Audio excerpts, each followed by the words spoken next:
আপনি যদি ক্ষমা করে দেন মানুষকে, আপনি সুখে থাকবেন, শান্তিতে থাকবেন।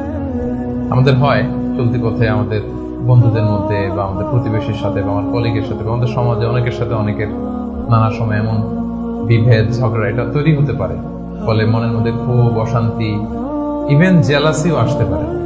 কিন্তু এটা যদি আপনি কারোর প্রতি যদি রাগ, ক্ষোভ এটা পুষে রাখেন, ইট বার্নস ইউরসেলফ ইনসাইড, এটা ভিতরে আপনারা জ্বালাবে। যারে হিংসা করতেছেন, যার ব্যাপারে ক্ষোভ রাখতেছেন, এর কোনো ক্ষতি হয় না। ক্ষতি হয় যে এই ক্ষোভটা লালন করে, এই রাগটা যে ছেড়ে ফেলতে পারে না হৃদয় থেকে, যে মন থেকে মানুষকে ক্ষমা করতে পারে না, সে কষ্ট পায়, অশান্তি নেমে আসে, দুঃখ নেমে আসে।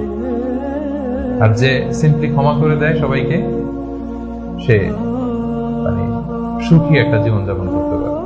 এবং এটা জরিপেও, গবেষণাতেও দেখা গিয়েছে যে যে অন্যকে সহজে ক্ষমা করে দেয় সে হ্যাপি লাইফ লিড করে। তাহলে 2 নাম্বার কি? ফরগিভনেস, ক্ষমা করে দেয়। এটা আমরা রাসূল সাল্লাল্লাহু আলাইহি ওয়াসাল্লামের জীবনীতে যদি দেখি, রাসূল সাল্লাল্লাহু আলাইহি ওয়াসাল্লাম কি পরিমাণে যে ক্ষমা করেছেন, তো আপনারা নিজেরাও জানেন যে কত ঘটনা। ওনার পুরো জীবনীটাই তো ক্ষমা। সবসময় ক্ষমা করে দিতেন, মনে দুঃখ পুষে রাখতেন না কখনো। এবং সাহাবাদেরকে বলতেন তোমরা ক্ষমা করে দাও। এক সাহাবী এসে বললেন, ইয়া রাসূলুল্লাহ, আমার তো অনেক কৃতদাস, ওরা শুধু কাজে ভুল করে, ওদেরও কি একটু পানিশমেন্ট দেওয়া উচিত না? রাসূল সাল্লাল্লাহু আলাইহি ওয়াসাল্লাম বলতেন না। তো কি করবো? ক্ষমা করে দাও। কয়বার করবো? বলেন দিনে প্রতিদিন কমপক্ষে 70 বার।